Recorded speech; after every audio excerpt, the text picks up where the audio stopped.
Hello students, welcome back to my channel train your brain in commerce field. So आज का हमारा जो topic है, मैं आपको किस बारे में बताने वाली हूँ कि 5 career options for an chartered accountant, कि एक चार्टर्ड अकाउंटेंट के लिए क्या क्या करियर ऑप्शंस होते हैं और किस फील्ड में एक चार्टर्ड अकाउंटेंट अपना करियर बना सकता है। तो चलिए स्टार्ट करते हैं। सबसे पहले हमारे पास जो करियर ऑप्शन आता है वो है स्टैट्यूटरी ऑडिट, कि एक चार्टर्ड अकाउंटेंट बन के हम स्टैट्यूटरी ऑडिट कर सकते हैं, जिसमें हम टॉप कंपनीज़ जो हमें हायर करेंगी वो कौन कौन सी हैं। हमारी EY है, हमारी डेलॉयट है, PwC है एंड KPMG है। यहाँ पे हमारी EY का है अर्नेस्ट एंड यंग, जो कि एक बिग फोर में, ये हमारी जो चारों कंपनीज़ हैं ये चारों बिग फोर हैं जो कि एक CA को हायर करती हैं। इसमें हमारी एवरेज सैलरी क्या रहने वाली है, 6 से 12 लाख रुपए पर एनम की रहने वाली है। और स्टैट्यूटरी ऑडिटर्स जो हैं वो क्या काम करते हैं, वो फाइनेंशियल रिकॉर्ड्स को वेरीफाई करते हैं और लीगल और रेगुलेटरी रिक्वायरमेंट्स को इंश्योर करते हैं। इसमें हमें कौन कौन सी टैक्स स्किल्स रिक्वायर्ड होती हैं, स्टैटिस्टिकल सैम्पलिंग हमें आनी चाहिए, रिस्क असेसमेंट हमें आनी चाहिए, डाटा एनालिसिस करना हमें आना चाहिए, ऑडिट डॉक्यूमेंटेशन एंड रिपोर्टिंग हमें अच्छे तरीके से आनी चाहिए, जिससे कि हम स्टैट्यूटरी ऑडिट का काम बहुत अच्छे तरीके से कर सकते हैं। और अगर हमें ये काम अच्छे तरीके से करना आएगा तभी हम एक स्टैट्यूटरी ऑडिट की तरह अपना करियर स्टार्ट कर सकते हैं और हमें बिग फोर में ईजिली मतलब काम मिल सकता है। And the second one is management consulting. Management consulting में भी हम आफ्टर क्लियरिंग CA अपना एक बेस्ट करियर बना सकते हैं। और इसके लिए कौन कौन सी टॉप कंपनीज़ हैं जो हमें हायर करती हैं। हमारी फर्स्ट नंबर पे आती है BCG and then Ernst and Young and HCL and Cognizant. ये जो 4 कंपनीज़ हैं ये मैनेजमेंट कंसल्टिंग के लिए मतलब बेस्ट कंपनीज़ हैं जो CA को हायर करती हैं। इनकी एवरेज सैलरी होती है 9 से 16 लाख रुपए पर एनम की। और मैनेजमेंट कंसल्टेंट्स क्या होते हैं, ये कोलैबोरेट करते हैं ऑर्गेनाइजेशंस के साथ उसकी एफिशिएंसी को इम्प्रूव करने के लिए। उसके बाद ये बिज़नेस की कुछ कॉम्प्लेक्स प्रॉब्लम्स को सॉल्व करते हैं और स्ट्रैटेजिक इनिशिएटिव जो है वो इम्प्लीमेंट करते हैं हमारे बिज़नेस पे। उसके बाद हमें कौन कौन से जो स्किल्स हैं वो रिक्वायर्ड होनी चाहिए एक मैनेजमेंट कंसल्टेंट बनने के लिए।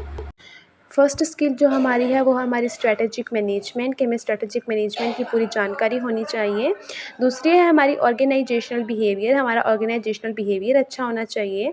एंड तीसरी है हमारी ऑपरेशंस मैनेजमेंट, हमें अच्छी तरीके से आनी चाहिए। और फाइनेंशियल एंड प्रोजेक्ट मैनेजमेंट हमें अच्छे से आनी चाहिए। उसके बाद ही हम एक अच्छे मैनेजमेंट कंसल्टेंट बन सकते हैं। उसके बाद हमारा जो थर्ड करियर आता है after clearing CA is a investment banker, मतलब हम एक इन्वेस्टमेंट बैंकर बन सकते हैं। इसमें जो टॉप कंपनीज़ हैं जो हमें हायर करती हैं वो कौन कौन सी हैं, हमारी हिंदुस्तान यूनिलीवर लिमिटेड है, हमारी JP मॉर्गन है, मॉर्गन स्टैनले है, गोल्डमैन सैक है और KPMG है। ये कंपनीज़ हमें एक इन्वेस्टमेंट बैंकर के रूप में हायर करती हैं और हमारी एवरेज सैलरी क्या होती है 10 से 20 लाख रुपए पर एनम की।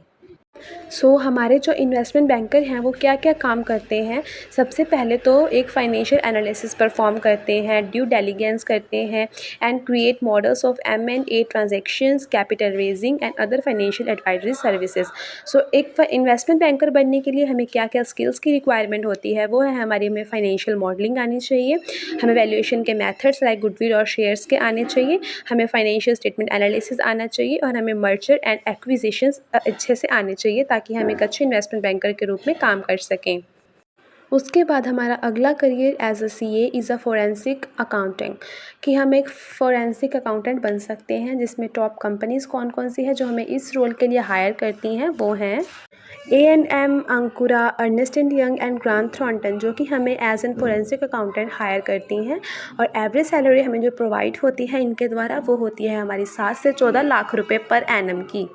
फोरेंसिक अकाउंटेंट हमारे काम क्या करते हैं, forensic accountant specialise in investigating financial discrepancies, providing expert analysis for legal proceeding, fraud detection and dispute resolutions. कौन कौन सी टैक्स स्किल्स हमें रिक्वायर्ड होती हैं एक फोरेंसिक अकाउंटेंट बनने के लिए, वो है हमें फ्रॉड एग्जामिनेशन आना चाहिए, लीगल एंड रेगुलेटरी फ्रेमवर्क हमें पता होना चाहिए, फाइनेंशियल एनालिसिस हमें आना चाहिए and digital forensic and cyber crime हमें पता होना चाहिए।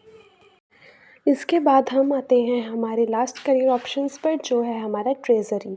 हम एक चार्टर्ड अकाउंटेंट मतलब सीए कोर्स क्लियर करके एक ट्रेज़री का काम भी कर सकते हैं। और जो टॉप कंपनीज़ हैं जो हमें हायर करते हैं इस रोल के लिए, वो है हमारी CITI, Puma, Flipkart and HSBC। ये कंपनीज़ हमें एक एज अ ट्रेज़री हायर करते हैं। और सैलरी जो हमें ट्रेज़री को मिलती है वो होती है लगभग 8 से 16 लाख रुपए पर एनम की। और इसका काम क्या होता है ट्रेज़री का, मैनेजिंग एंड ऑर्गेनाइजेशन फाइनेंस की, एक ऑर्गेनाइजेशन की फाइनेंस को मैनेज करता है। उसके बाद कैश फ्लो को भी मैनेज करता है, इन्वेस्टमेंट को मैनेज करता है और रिस्क मैनेजमेंट भी देखता है। It helps maintain appropriate liquidity levels optimum for be well functioning of an entity, कि ये एक एंटिटी के वेल फंक्शनिंग में भी काम हेल्प करता है। और स्किल्स कौन कौन सी हमें रिक्वायर्ड होती हैं, सबसे पहले हमें कैश मैनेजमेंट की स्किल रिक्वायर्ड होती है। उसके बाद हमें रिस्क मैनेजमेंट की स्किल भी रिक्वायर्ड होती है और capital markets, financial analysis and reporting and treasury operations, ये सब स्किल्स की हमें रिक्वायरमेंट होती है अगर हमें एज अ ट्रेजरी काम करना है तो।